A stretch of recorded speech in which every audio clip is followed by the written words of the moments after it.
Postal ভোটে চমক।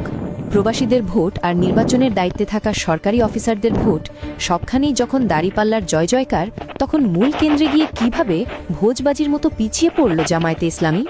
হ্যাঁ, দেশের সবচেয়ে সচেতন ভোটাররা যে দলটিকে ব্যালট বক্সে ভরিয়ে দিল, সাধারণ কেন্দ্রে গিয়ে সেই দলটি কিভাবে যেন একেবারে ছিটকে পড়ল। নির্বাচন কমিশনের গোপন ডাটাশিট থেকে বেরিয়ে আসছে এমন সব চাঞ্চল্যকর তথ্য যা দেখলে আপনার চোখ কপালে উঠতে বাধ্য। সরিষার ভেতরেই কি তাহলে ভূত লুকিয়েছিল? আজ আমরা সেই অঙ্কের হিসাব মেলাবো। নির্বাচন কমিশন এবার 15,20,093 জন ভোটারকে পোস্টাল ভোটের জন্য নিবন্ধন করিয়েছিল, যার মধ্যে ভোট দিয়েছেন প্রায় 10,63,000 জন।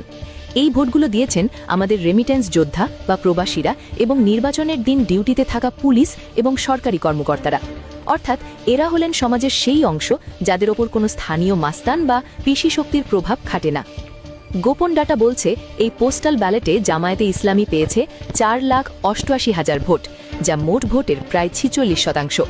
বিপরীতে বড় দল বিএনপি পেয়েছে মাত্র 3,22,000 বা 30%-এর মতো।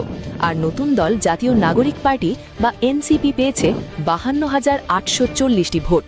এই পরিসংখ্যান প্রমাণ করে সমাজের শিক্ষিত এবং স্বাধীনচেতা অংশের মধ্যে জামায়াত এক বিশাল সাইলেন্ট ভোট ব্যাংক তৈরি করেছে। পোস্টাল ভোট যে কতটা শক্তিশালী তার প্রমাণ মিলেছে বেশ কয়েকটি হেভিওয়েট আসনে।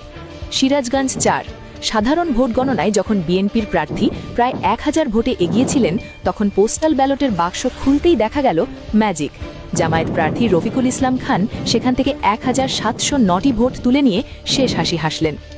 মাদারীপুর 1। এখানেও একই চিত্র।